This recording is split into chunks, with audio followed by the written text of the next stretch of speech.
And we're back to freecodecamp. This time it's the React course section right here.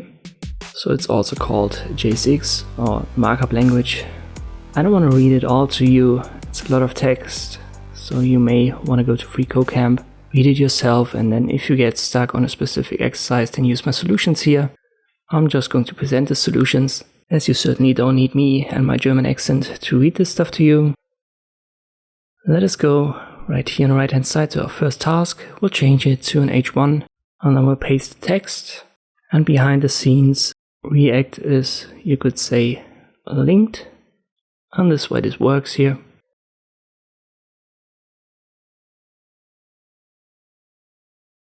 So for all of the challenges behind the scenes, it's already added so that we can type it directly in and it should run.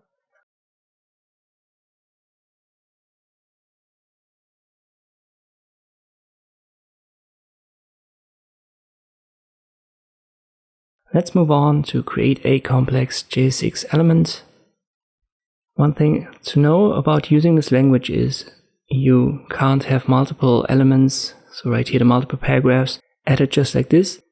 You can only add one element and everything else must then be nested. So there can only be one parent element that's linked.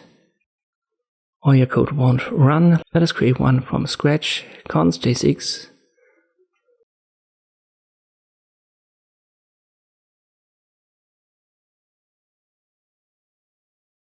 Equals div. So the div container is going to be our parent. And inside we can now add multiple elements, for example H1. So here's the headline.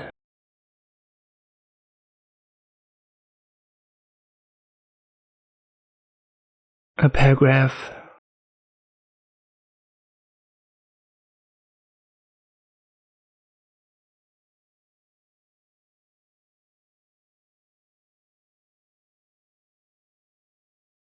And we also need an unordered list using 3 list items.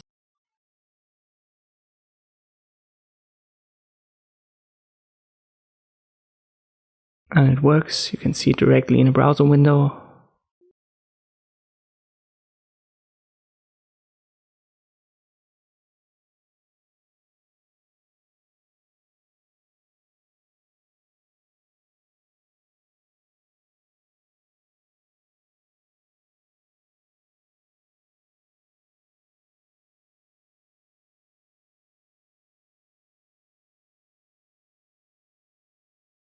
You can also add comments in JSX, and a way to do is to use these curly brackets, slash and star. In this task we need to add a comment right here, code line 3.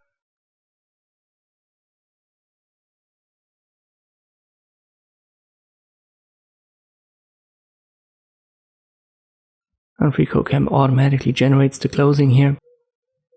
And the comment isn't visible on the right hand side in the browser window. So just like with CSS for example or HTML, you can comment stuff out.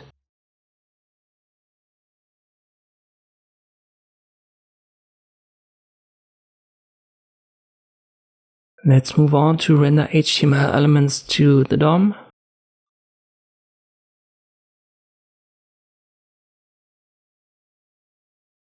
Once again, read through this yourself. Here's the basic syntax. It's React DOM.render. And then we need the component to render and a target node inside of the parentheses.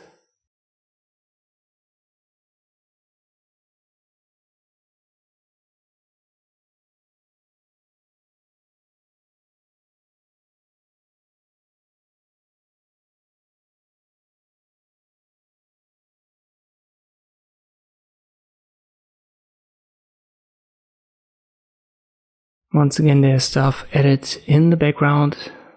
So div container using the ID challenge node. Let us just paste the basic syntax on the right hand side in code line 8. And now we'll check what we need as component to render and as target node.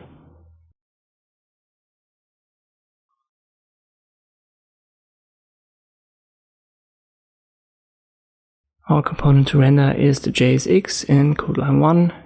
So a variable. And the challenge node is going to be the target node using document.getElementById.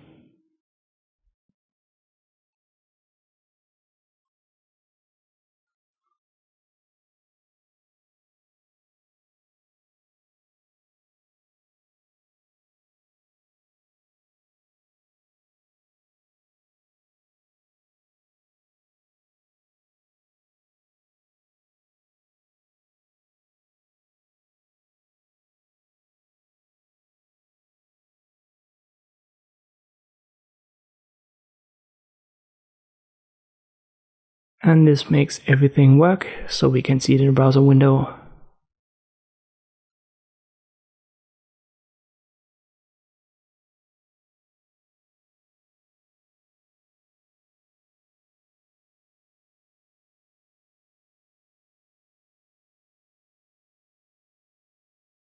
So we're fine with this one. Let's move on to define an HTML class in J6.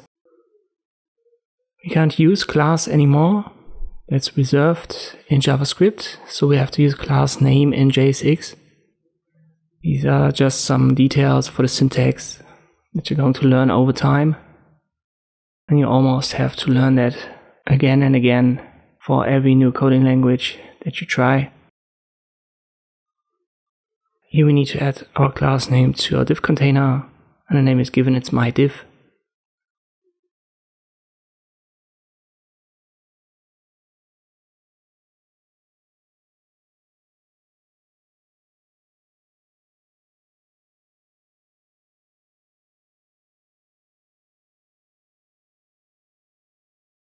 And we are ready to proceed to learn about self-closing JSX tags.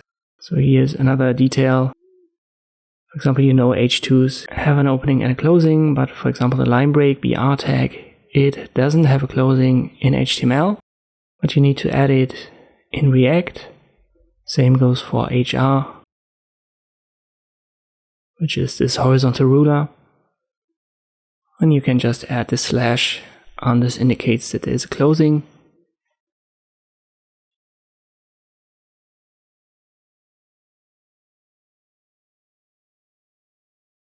Let us move on to create a stateless functional component.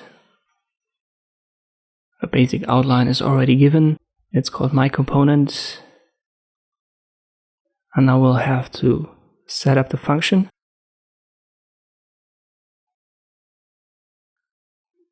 We need to return something. We need a div container, opening, closing.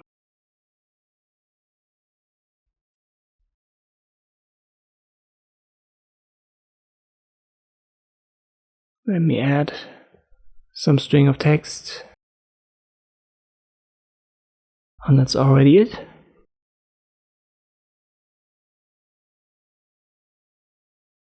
Let's create a React component. Again, the basic outline is given. So it follows the same syntax as shown in the example on the left. And we need to check what we have to add via render.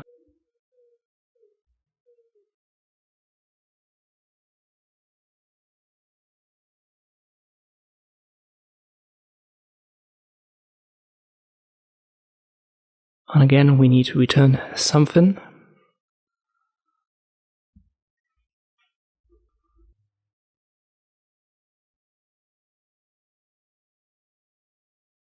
And first we need a div container.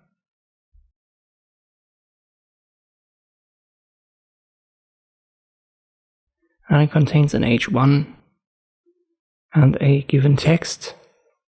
Let me just copy paste it.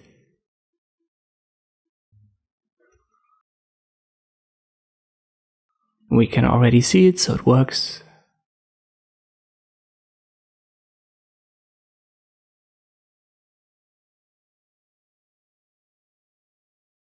Now we can move on to create a component with composition. So on the left hand side you see it again. The app is the main parent here, and navbar, dashboard and footer are nested. So you always need to have one element that is returned, not multiple ones in JSX. We've got the basic outline for our child component and the parent component on the right hand side. And we are basically going to use our parent component to return our child. So below the h1 I am the parent, we want to have the paragraph I am the child. How can we do that? Well, we simply need to be inside of the return in code line 14 and then add below our h1 I am the parent in code line 16. We're going to, you could say, link to our child component so that it is also returned. And the syntax for it is to use the name of of our variable, in this case child component, and then simply add the closing tag. So don't forget that you need the slash. In JSX you always need opening and closing, so you can use child component as a tag that you have created here. Next task is use React to render nested components. We have types of fruits, it's types of fruit, and we have fruits. Let us set up fruits so that it uses types of fruits. So just like we did in the last task.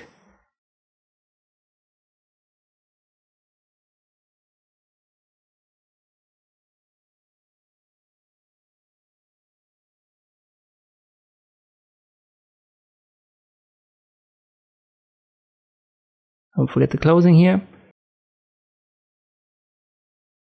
And now we use the types of food extends React component, and we use fruits inside, and now we have both of them. So you can nest these elements one by one and then return it.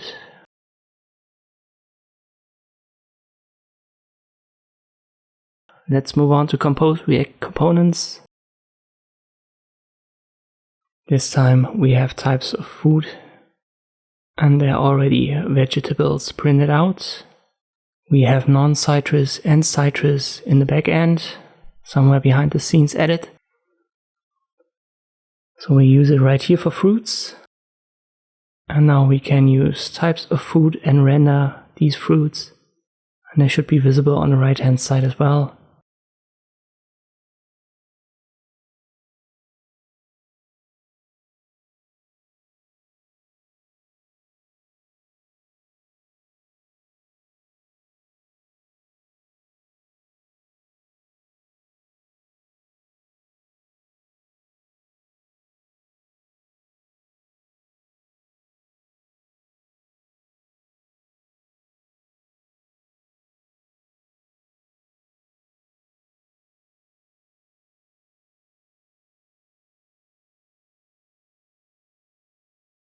And again, don't forget the closing here, so the slash.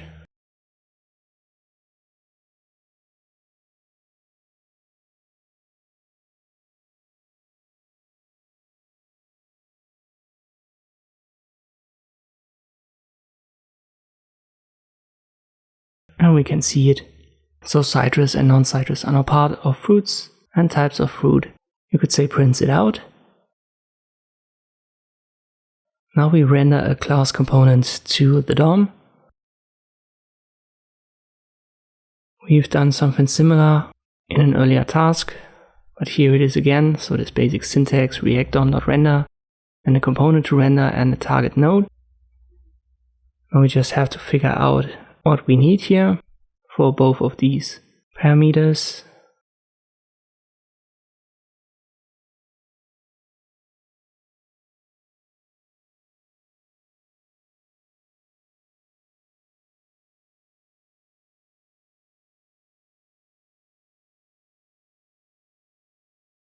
At first we need our fruits and vegetables. So this is added once again behind the scenes. And now we want to render types of food. So the class in code line 1. This is the component to render.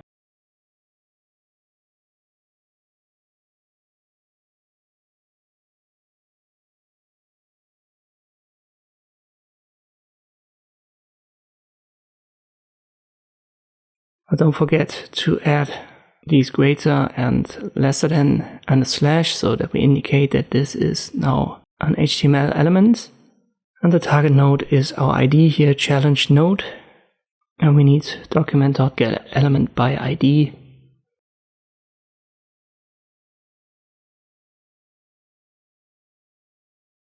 And everything renders on the right hand side. Here are the fruits, here are the vegetables. And thanks to code line 19, it's all printed out on the right hand side.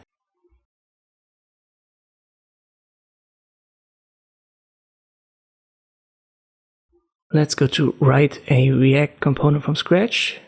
So this time we are left with a completely blank code editor in center. and we'll create basically everything now from scratch. What do we need for that? Well, we need a class. It's called myComponents, and it needs to extend to react.components. So this was the first sentence right here.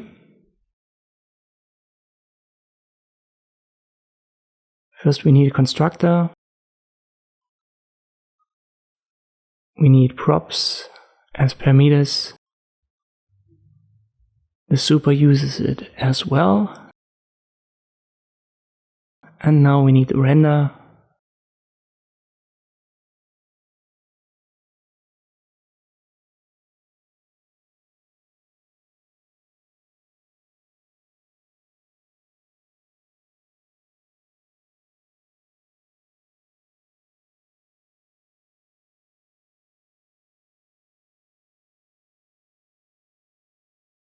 Let me read it carefully. We need a div container first.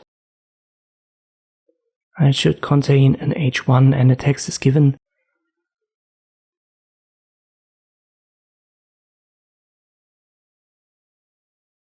So the div is our parent.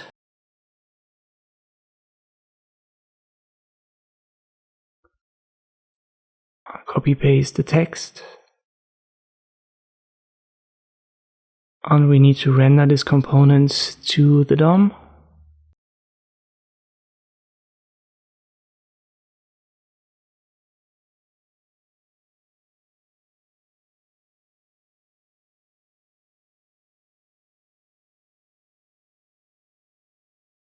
But at first let me add the challenge-node right here as an ID, because we want to use that and get the element by ID. React DOM.render.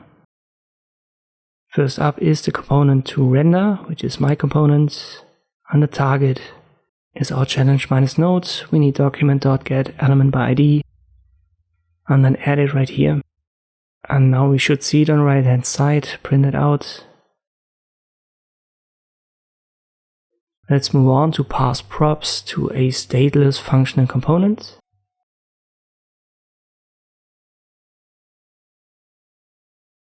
Calendar and current date are given in our code editor.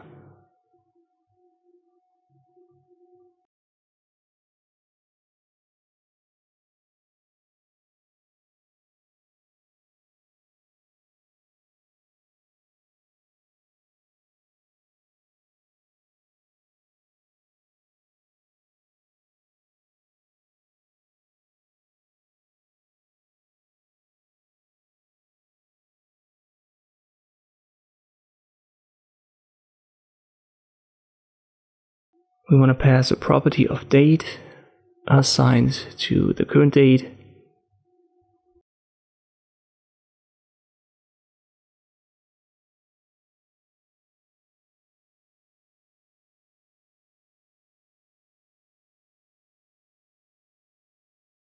So we need it right here, props.date.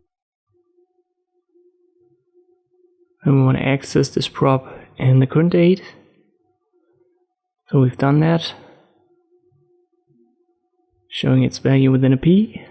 So paragraph, we need to finally fix it right here in the render. So we use date, using the date object in JavaScript. So the render in our calendar now refers to the current date, and this is the props.date. So you can see props is used in a constructor in a super. And then we use it right here and set it to the date object in JavaScript, and this is what's printed out on the right hand side. Next up, pass an array as props. Almost the same as in the last task. We have a to-do list, today and tomorrow. You want to render, let me check it, 2 arrays here. Today should have at least 2 tasks and tomorrow 3. Let's first go to code line 3. Let me delete this right here. And here's the today. Code line 17 is our list. And today was 2 tasks. Let me just add tasks equal curly brackets. It should be an array, so square brackets is needed.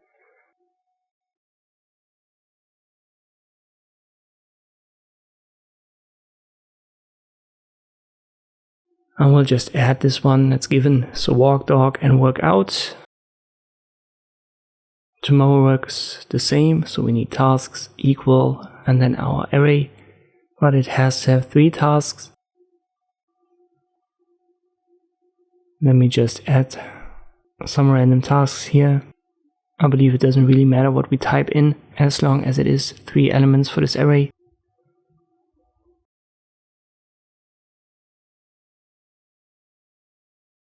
We make it, I don't know, eat, sleep, drink, whatever.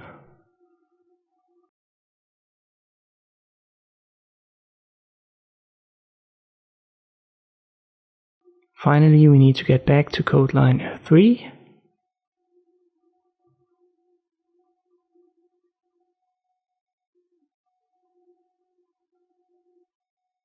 We need our props.tasks and we need to join it.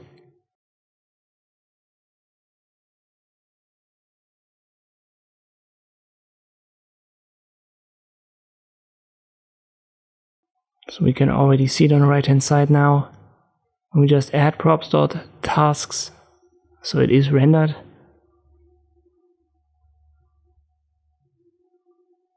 But we also need our join right here.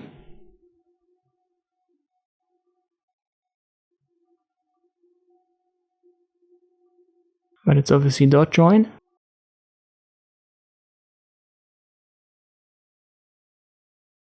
Let me get rid of this. You can see there is no white space.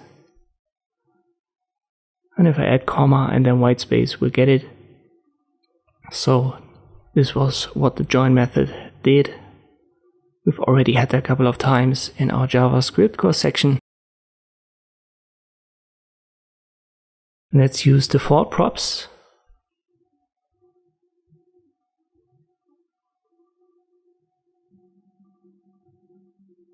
So whenever props are undefined, the default ones are used.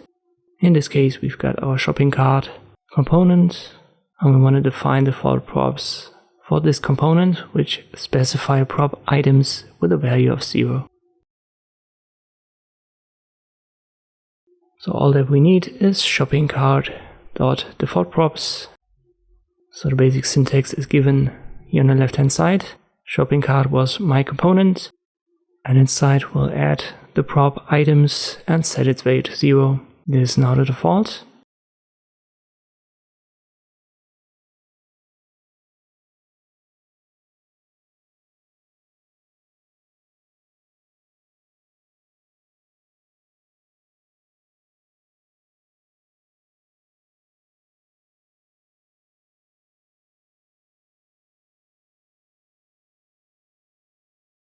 We can override the defaults.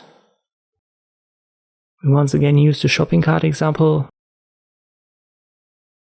The default prop for items is a quantity of 0. You can see that in code line 6. And now we render it inside of the class shopping cart and return items with a different quantity.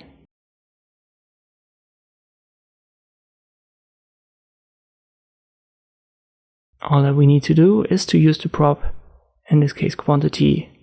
We want to set it to 100, I believe.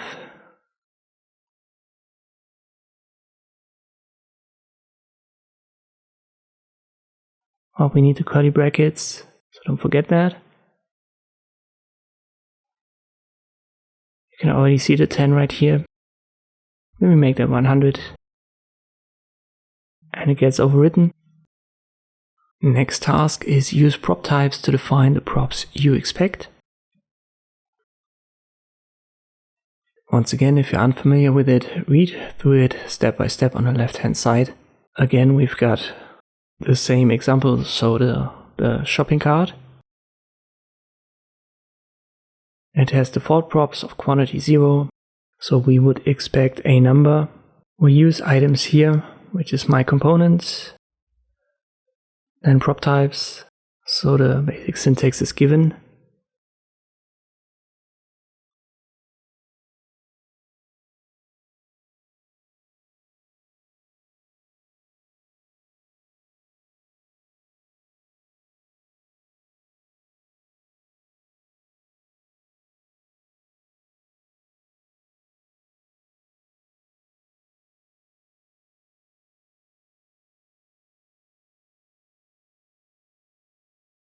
We use the quantity, which was the default prop here. And now we need prop types, but not func. We need number, but also is required. So is required needs to be part of it, so that we can pass this task. Read through it carefully on the left hand side, and it says so that it is required. And now we can move on to access props using this.props. You've already seen this when you've checked my JavaScript walkthroughs. So it is used for objects, and here we can also use it for our props.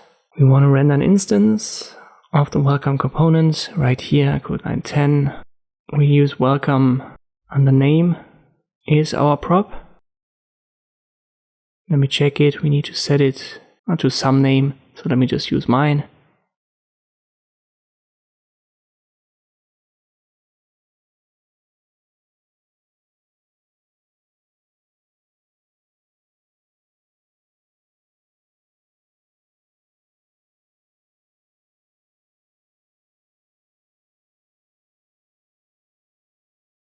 And now we want to access it with strong tags. So we should be right here in code line 26 where we render it.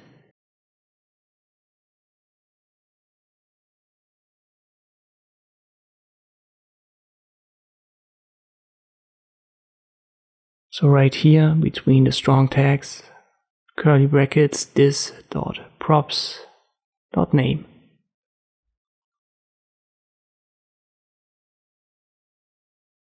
And now it's added right here on the right hand side.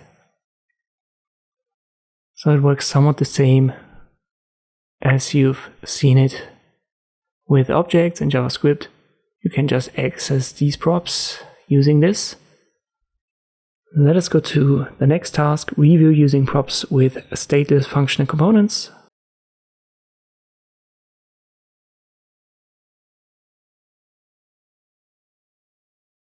We've got our campsite component. It renders a camper in code line 8. We now want to define it and assign default props. And we can do so in code line 14 by using const camper. Then we need our props. It should have one p element. It includes only the name, so we need props.name.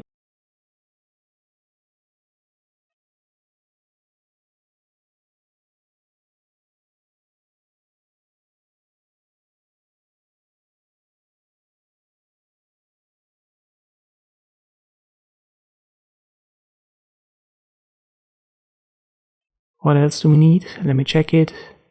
Finally, define prop types on the camper component. So camper.default props, and then equal to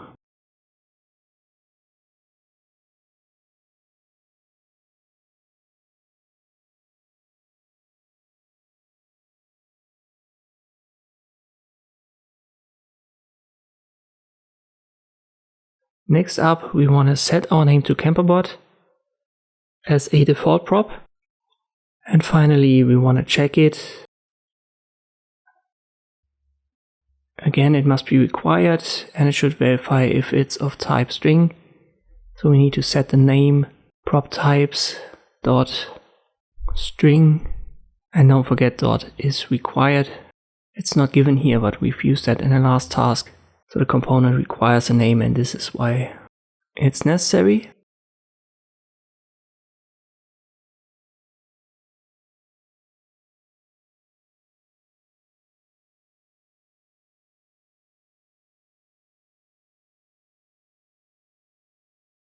Well, we're good here. And we can move on to create a stateful component.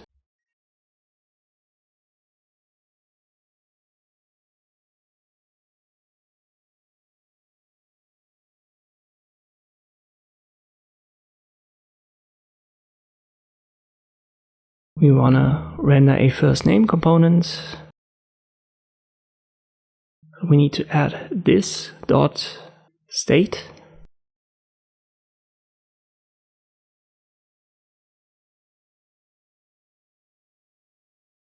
And inside we'll add our name. Let me add my name again.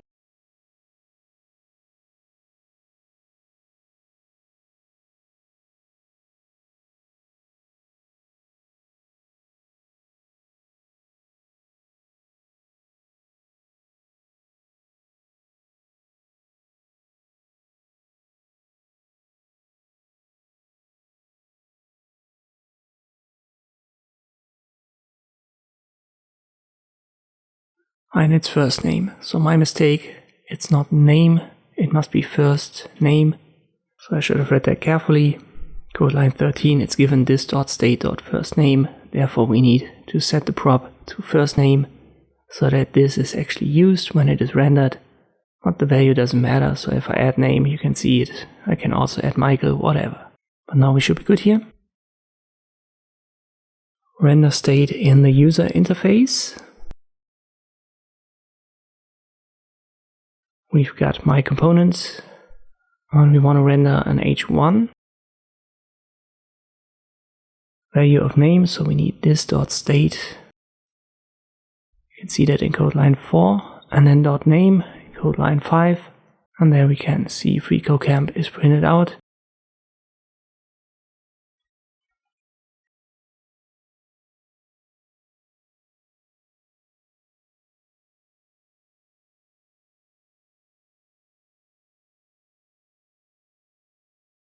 Next up, render state in the user interface another way.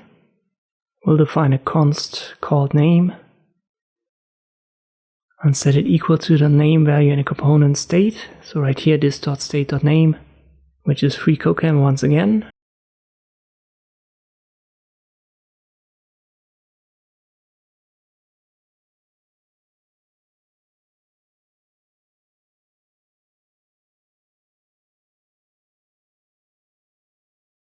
But we haven't yet returned it. We want to render the value in an h1 tag.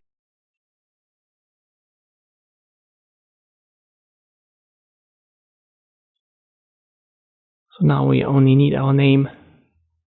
So we directly use the name, which is this constant that we've defined. And this then, you could say, refers back to the constructor. And this is why freecodecamp is printed out. It's just a different way to do it. Set state with this.setState.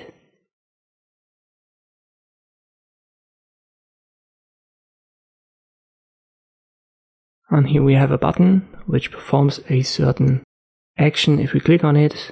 Right now it's set to initial state, which is defined in code line 5. If we click on it right now, nothing should happen. And we want to change that right here in handle click. Let's set the state with this.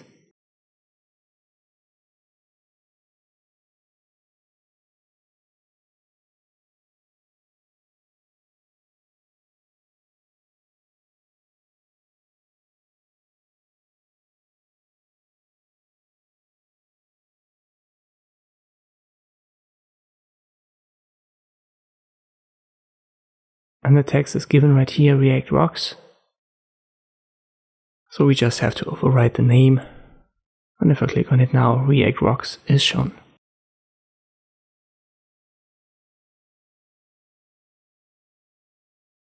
Next up is bind this to a class method.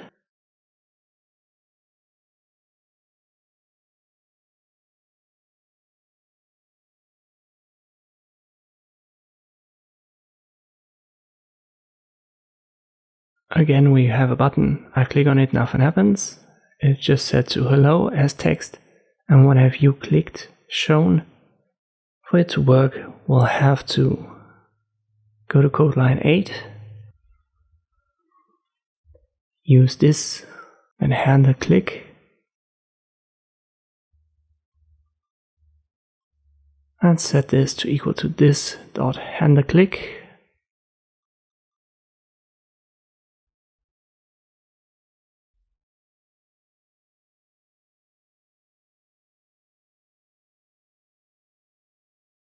Dot bind,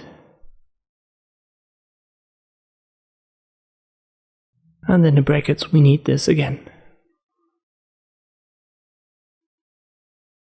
What else do we need? Let me check it. We need to adjust our button right here. Code line 20.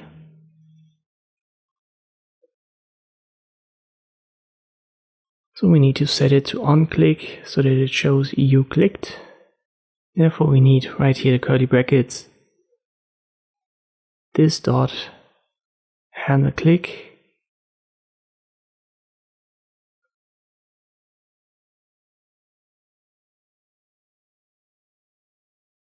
And now you can see it. So if I click on it, it switches to you clicked. So it switches from the default, which is hello, that we've created in a constructor, to our handle click in code line 11. Alright, let's go to use state to toggle on an element. Right now we just had an initial state and once clicked it changed, but we couldn't change back. To be able to do that, we have to go right here to code line 8. We use toggle visibility. We bind it with this.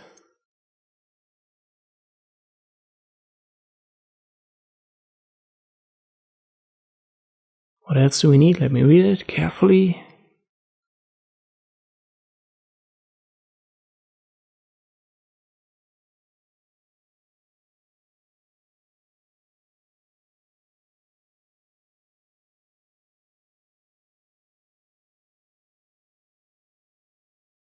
We need to go to code line 12, add toggle visibility, and then define it. We'll set the state of it.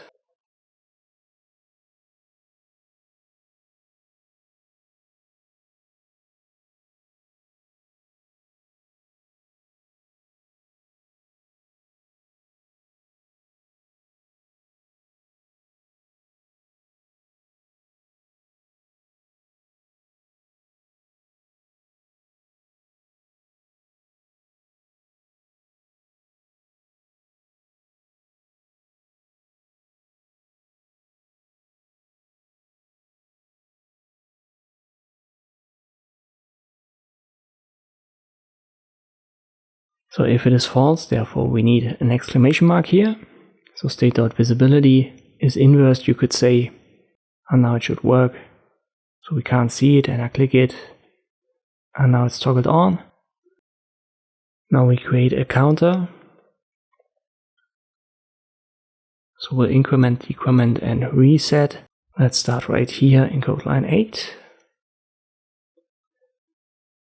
We'll take care of the incrementation first. So this.increment equals this.increment bind this.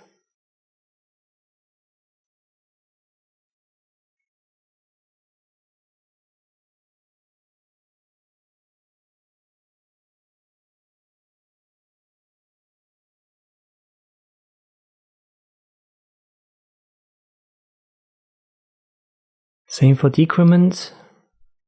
Just have to change this one. Let me copy paste it right here. And we also have a reset. So this.reset equals this.reset.bind this. We've set it up hopefully correctly here without any typos.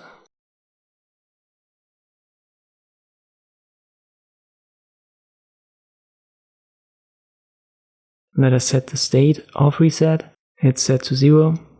And we use count as the props. So count is 0.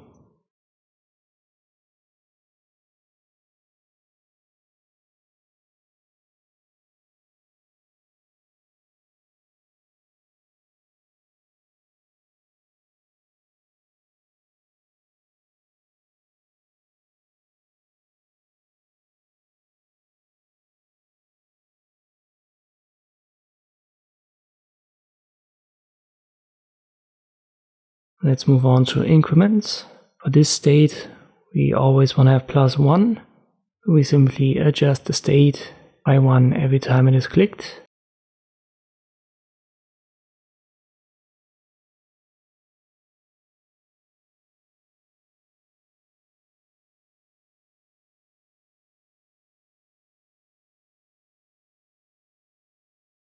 And we can copy paste this for decrement, but we obviously want to have -1 for the state so that our count gets decremented every time, and it should work.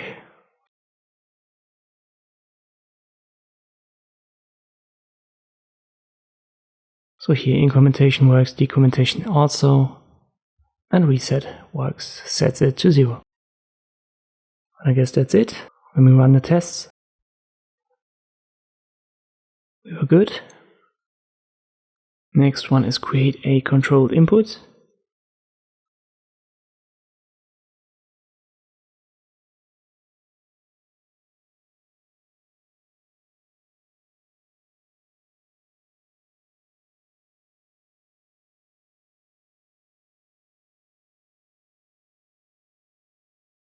We'll start right here with a method called handleChange.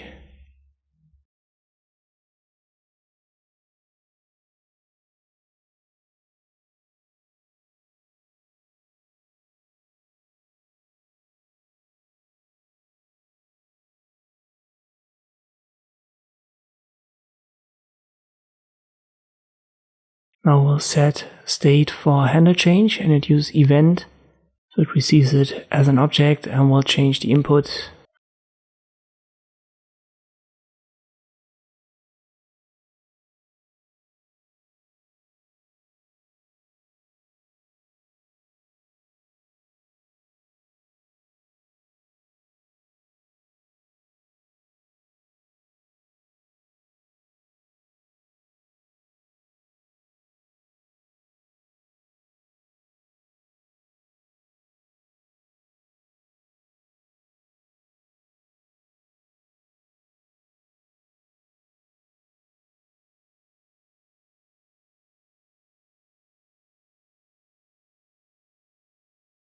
Let me read it carefully. We need event.target.value.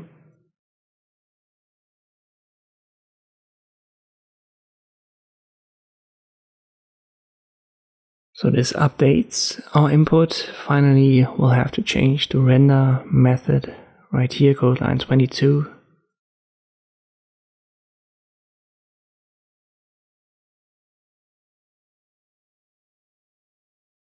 Opening and closing, don't forget it. And then we'll use our value here. And we'll set it to our input property. So this.state.input. And we also need an onChange event handler. So onChange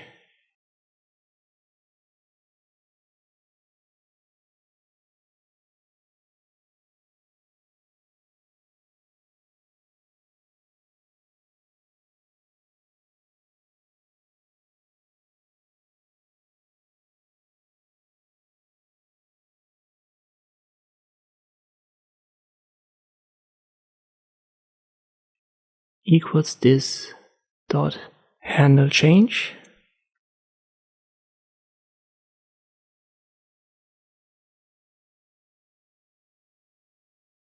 But we don't need the parentheses here, so let me delete them.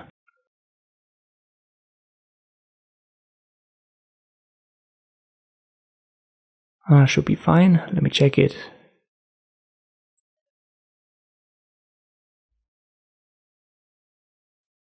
And I've got everything covered here, so we can move on to create a controlled form.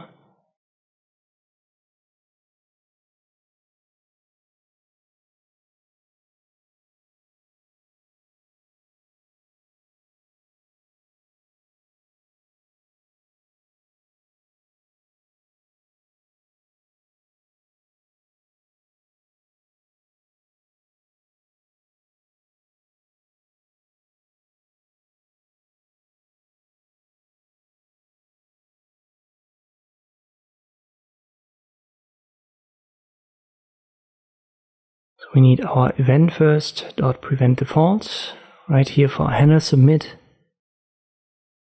It uses the event object. We'll set the state of our submit to the current input value, so this.state.input.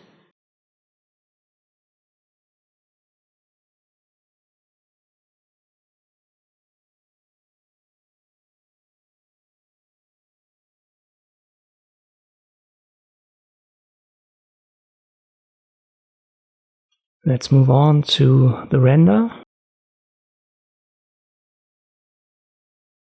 Code line 29. We use the input. You can already see it, so it is being rendered. We'll set the value to our state.input.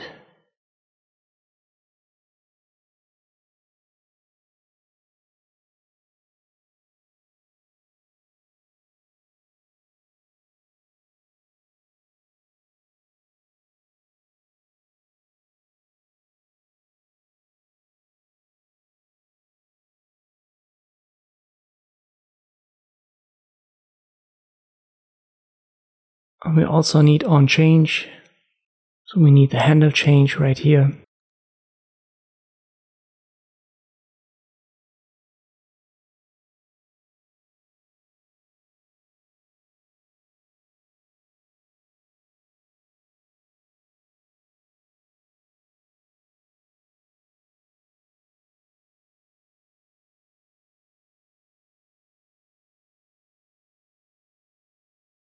But we're not fully done. We also need to go to code line 34, create an h1 tag, and it should render the submit value from the component state. So we need this.state.submit.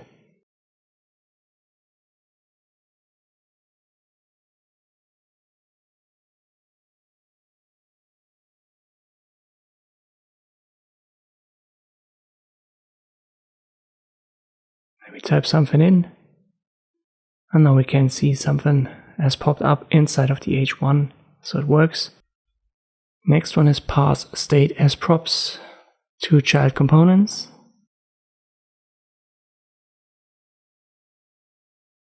So we have my app and navbar already given. Let's take care of my app first. We are inside of the render. For now it renders a navbar. We want to pass name property in its state. So this.state.name.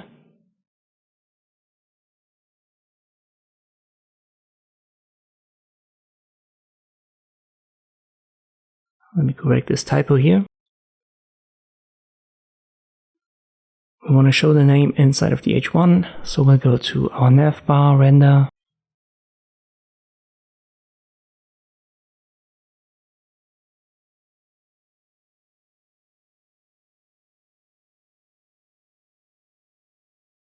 We need this.props.name.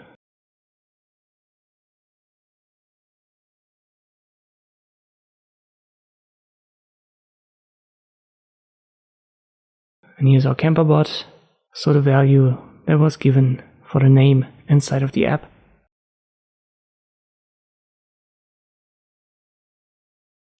Let's pass a callback as props.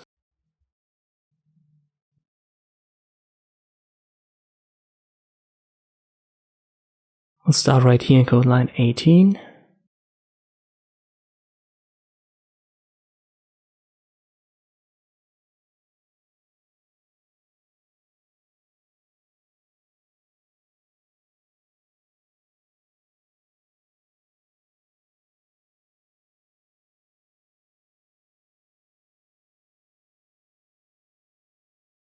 We'll get the input. So this is the class getInput in code line 25.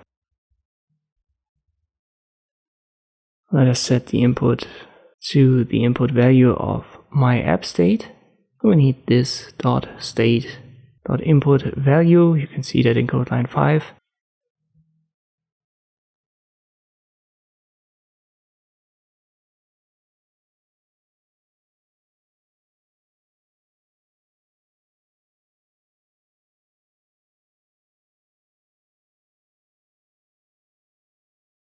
We also need the handle change.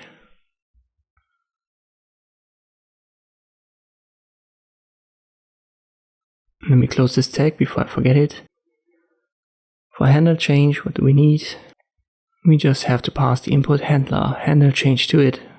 so this.handleChange.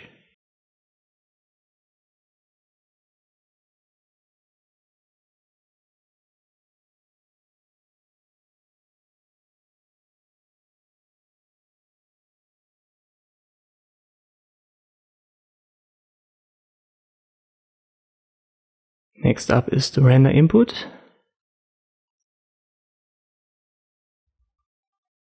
Again, we need input prop. We'll pass the input value.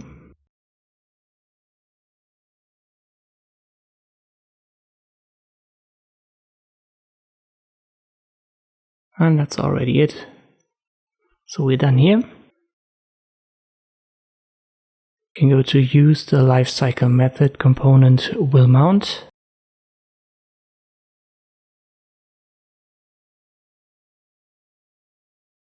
All that we need here is our console.log.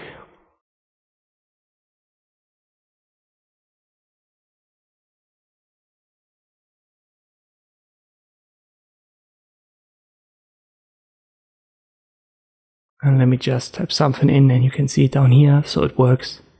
So it was an easier one. Now we use the Lifecycle Method componentDidMount.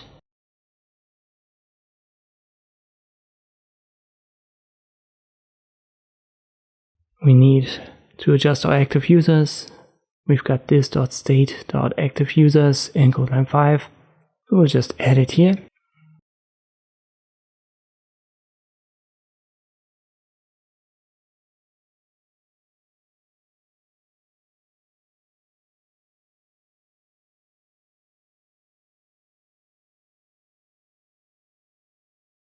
And if I change these values, you can see active users is always added, but it's going to take some time depending on what amount I type in code line 13. So by default it's 2.5 seconds.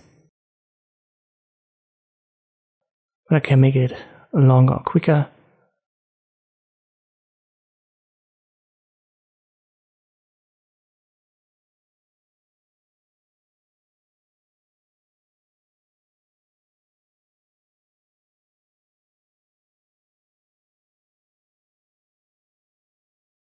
Let's add event listeners.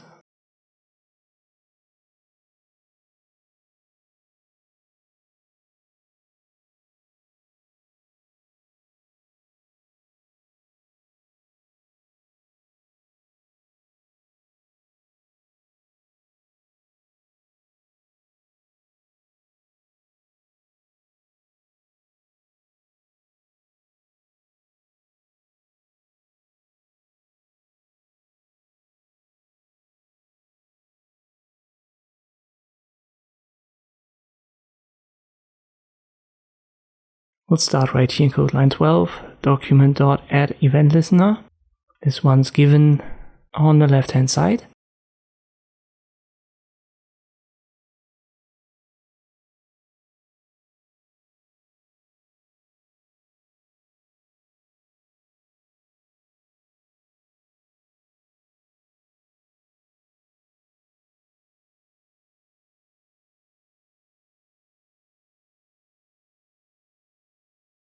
And we need key down and the handle key press. So that's the one in code line 23.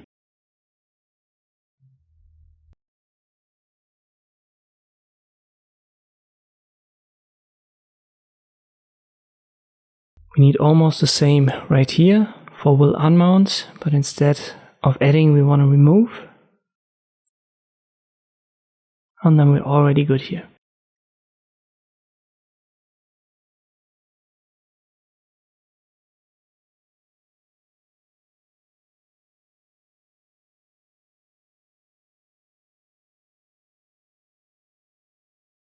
Next up is optimize re-renders with shouldComponentUpdate.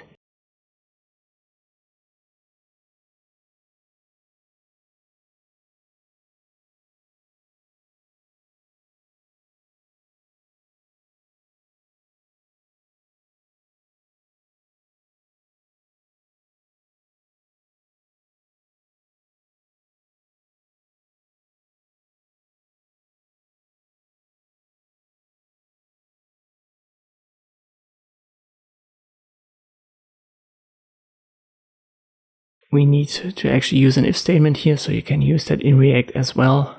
So if, let's set it to return true and else should be false.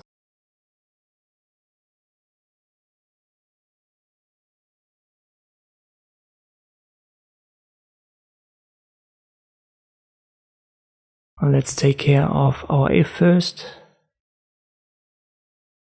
And we only want to have that for even numbers, so remainder 2 should be equal to 0. This is our condition. And then it should return true, else it's going to be false.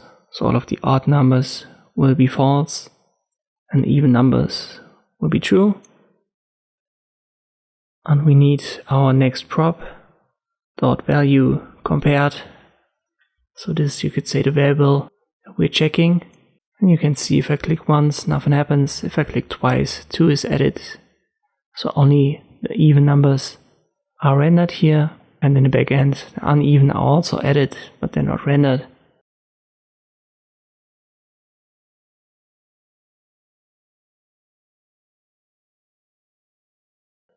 Alright, let's move on to introducing inline styles.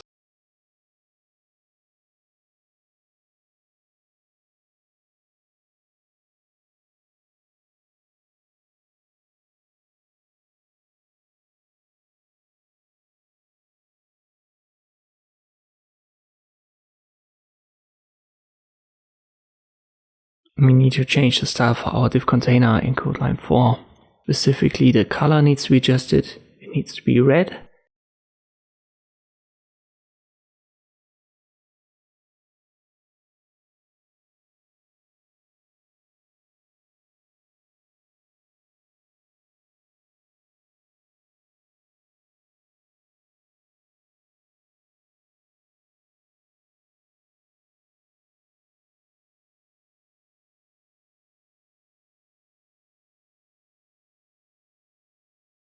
And also the font size.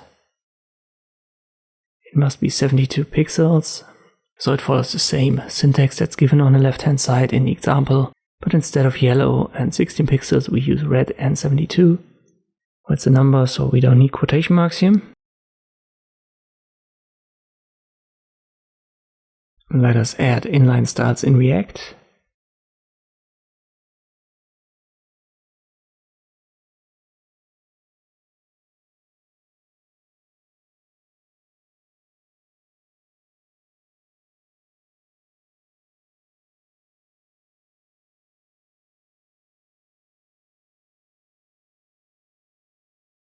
For now it's yellow, font size 24 pixels.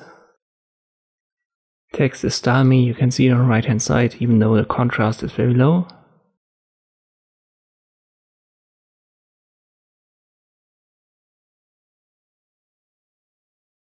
Let me delete this.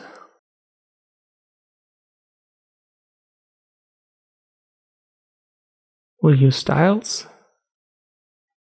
And we'll assign an object.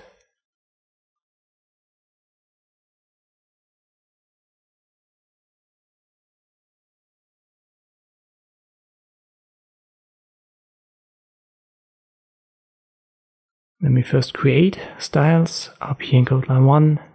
So this is our object. We need color, purple.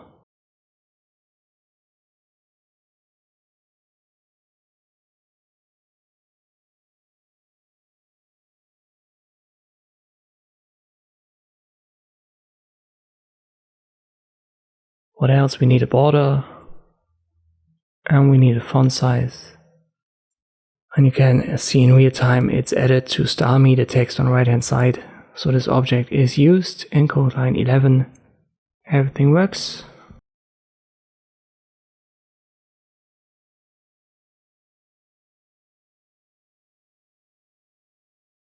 We can move on. We'll use advanced JavaScript in React render method.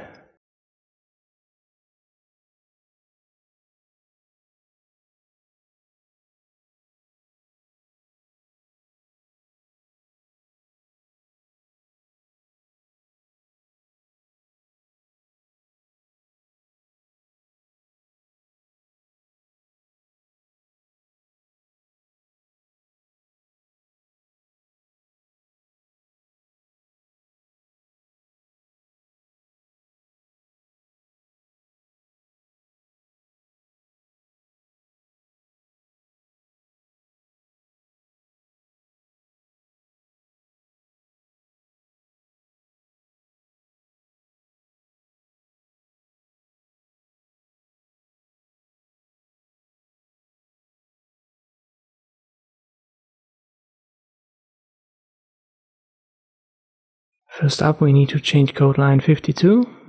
We just need to delete it.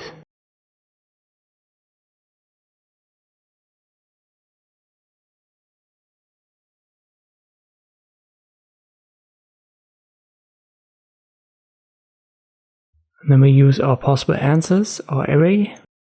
But what specific element do we need? It's going to be a random one, and that we are creating this right here with our random index, so this.state.randomIndex.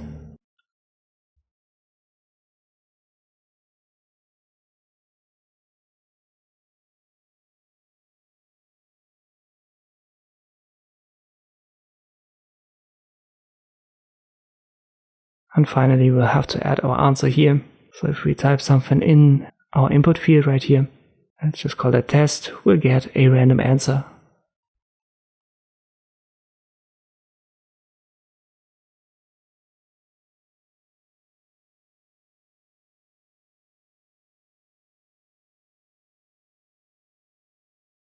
Now we'll render with an if-else condition.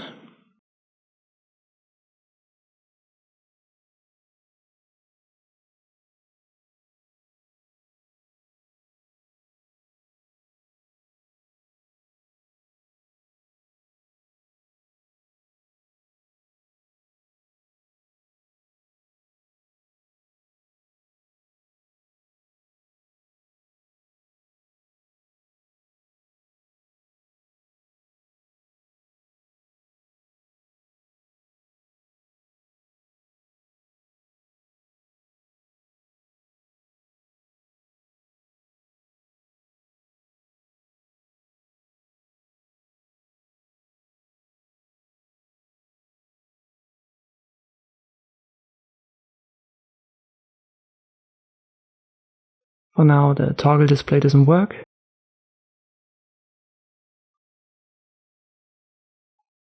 We have to specifically use if and else, so ternary operators won't work.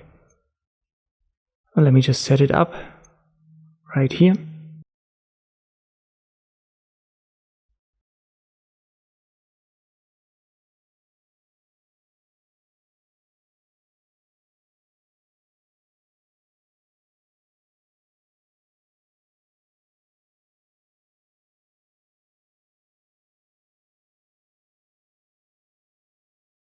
My component display is either true or false.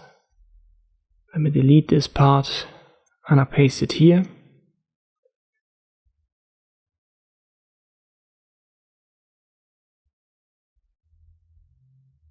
And we need to check our display. So this.state.display. If it's true, displayed will be visible like it is right now on the right hand side.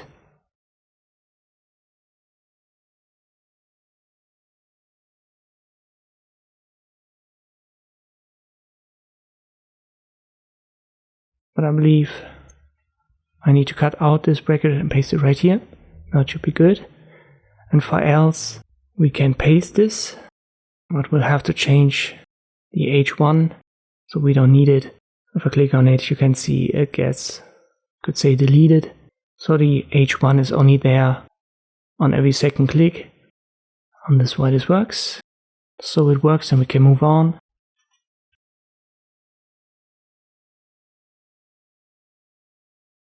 Use AND operators for more concise conditional. We've got an example given here on the left hand side. Condition and there's our markup inside of a paragraph.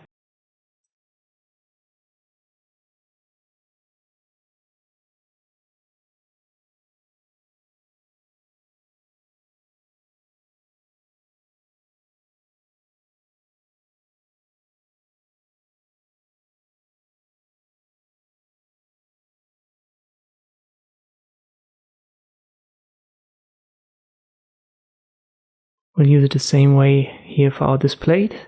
We can just add it right here in code line 19, and it's our display, which defines the condition. So this.state.display, and then it already works. So it is a much quicker way to write it.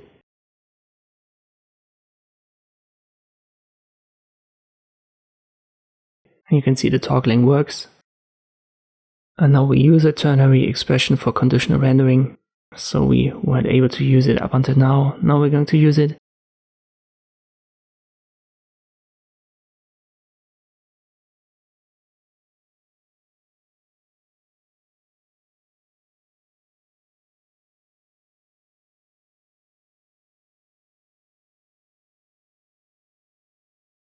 We'll start right here, code line 10 with this.stage, this.state. And we have two cases for our age. If a user enters a number less than 18, button 3 is rendered. So we actually have three cases.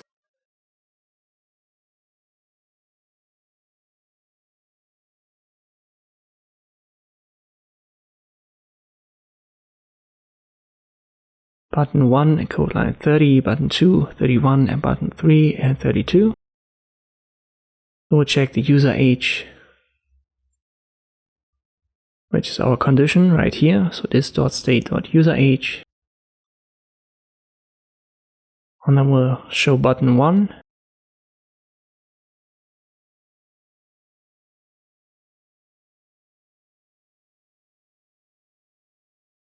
Button 1 is just submit. Second would be this.stage.userAge again.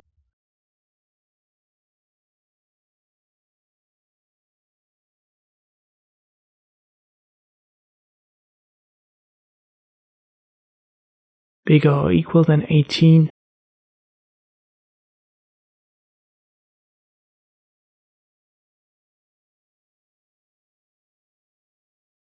And if this is true, we'll display button 2. And if it is not true, it's button 3. So you shall not pass.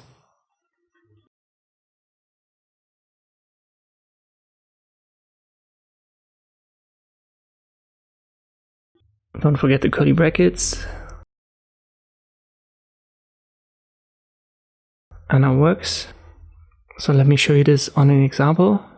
If I type in, let's start with nothing, nothing's going to change. And if we add 1, it's you shall not pass. So this is button 3. Everything seems to work. Let us go over this a little bit slower. I just had to check if I made any typos or anything. So we've got our user age. If it is 10, it's below 18, therefore button 3 is triggered. And this is you shall not pass. If it is 30, it is bigger than 18 and button 2 is triggered. So it's basically just two conditions or two states. And the default one is that we are going to see the submit button. So if nothing is entered, it just says submit, which is button 1. Render conditionally from props is next up.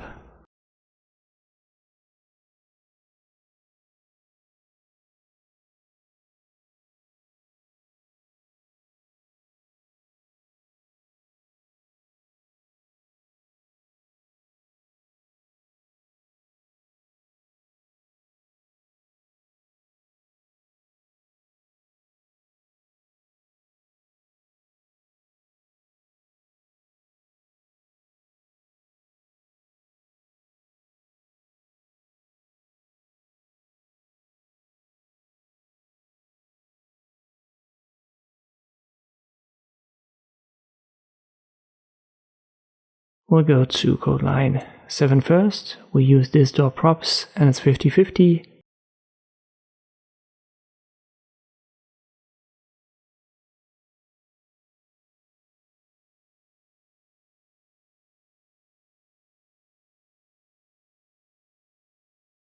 So this is given on the left hand side.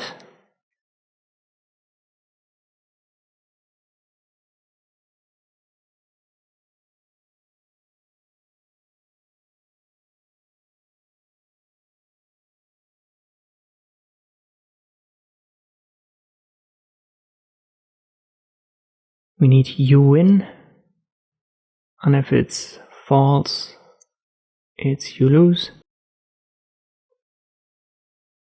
For now it doesn't work. We have more to do here. Let's go to code line, 23? So we need to adjust the return. Let me just delete this fully. And now I rewrite it.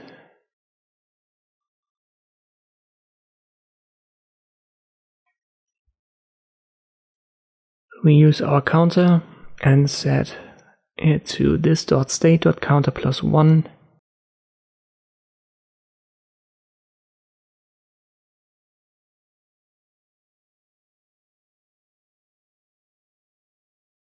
You can see it's by default set to 1, so it's turn 1, and every time you click on it, it's going to get incremented by 1. Now we continue right here to code line 26. We need to set up a random number. It's 0.5 because it's a 50-50 chance. So if math.random is bigger, it always is in between 0 and 1. You can already see our counter works. But we finally have to check our expression. We'll use our 50-50 right here.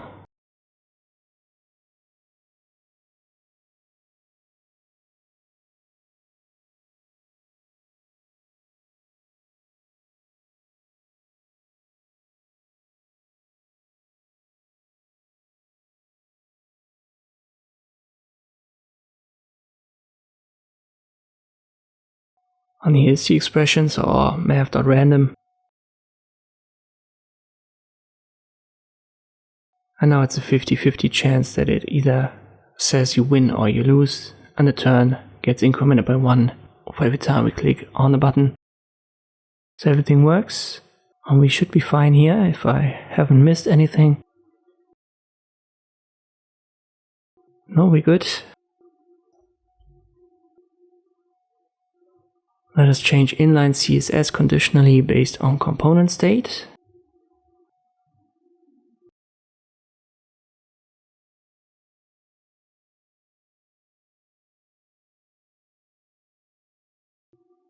We'll change the border style.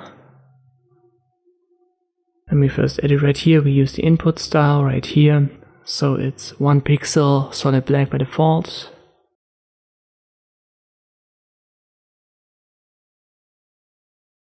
And we set it to 3 pixels solid red under a certain condition.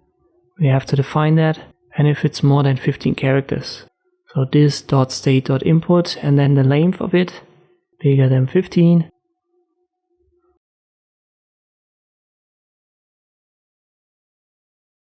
So let me just type something in, and the moment we have more than 15 characters, you can see it now becomes red. So right here, everything works, and we're good to proceed. Use Array.map to dynamically render elements.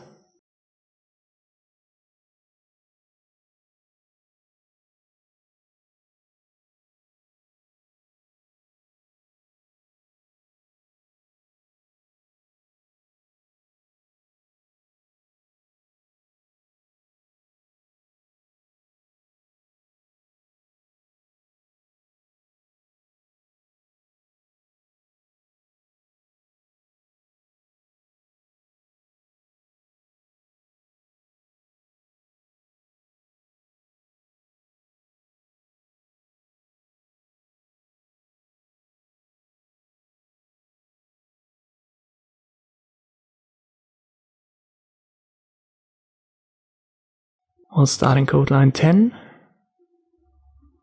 This.state.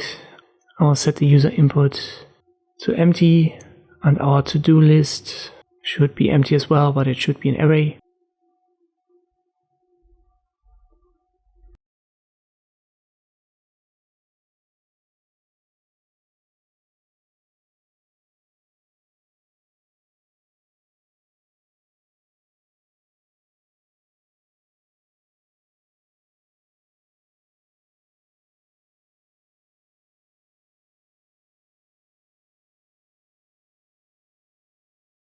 Let's go to code line 30. And we'll map over our to-do list. So this.state.to-do list, and then we'll use the map method. Let me just call it item. We want to map over every single item in our array. And we'll create a list out of it. So we'll add the LE tags and inside our item.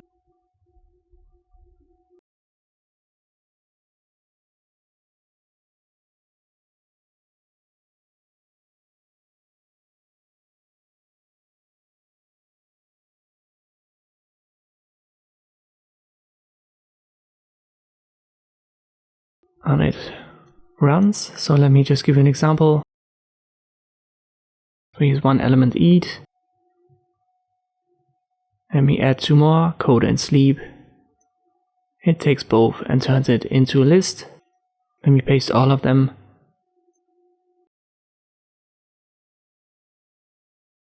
And there you go, it works. And I believe we're getting closer towards the end. I don't know if this is the final one, but it's one of the final ones. Give sibling elements a unique key attribute.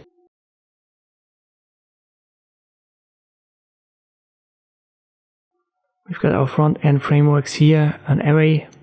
We'll map over it.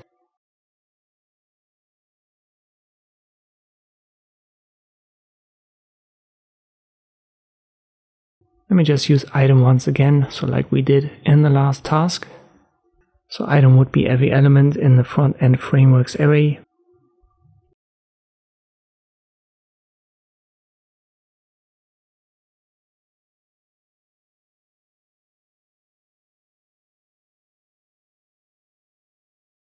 And we'll just add it right here, item inside of list items.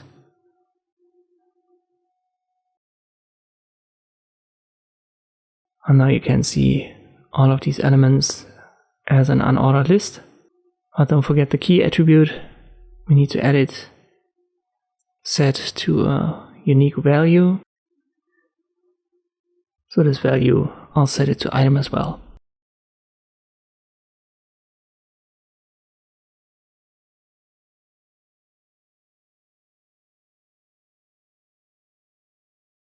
And there is another one. Use Array.filter to dynamically filter an array. So again, we have an array. This time we want to use filter instead of map.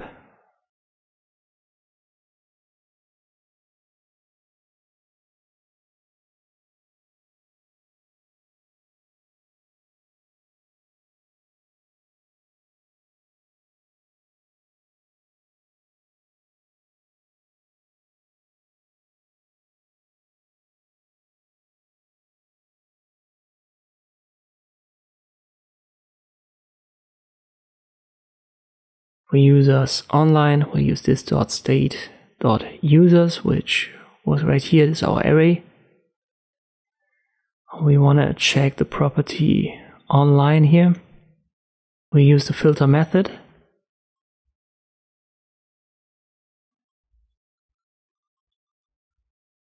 Obviously for every user, so user.online. And if this is true,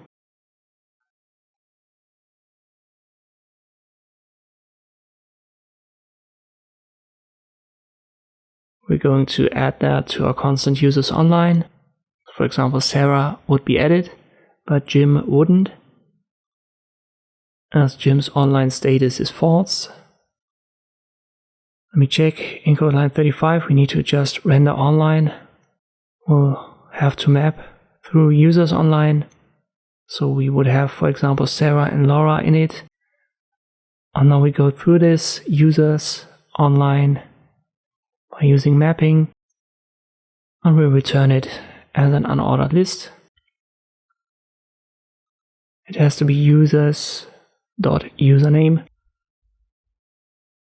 So the first variable in code line 34, it finds the users that are online, and code line 35 then stores usernames of these users, and this is then returned via render online. You can see that in code line 39. But don't forget to add a unique key once again. It should be user.username. And then we're good. And there's yet another one, but I guess this is the last one. It's render React on the server with renderToString. So we want to render app to string. We use the React DOM server and then renderToString method. And what we need is our app right here.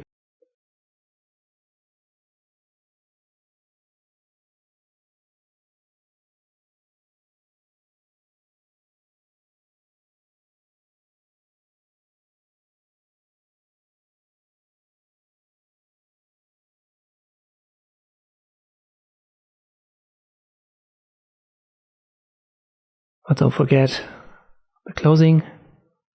But now we should be good. And this was the React course section of freecodecamp. As always, go through this yourself. Always use my walkthrough only when you get stuck. Next up, we've got 2 more here in the front-end development libraries. I'll check them out for next week. Thank you for watching, and I'll see you next time.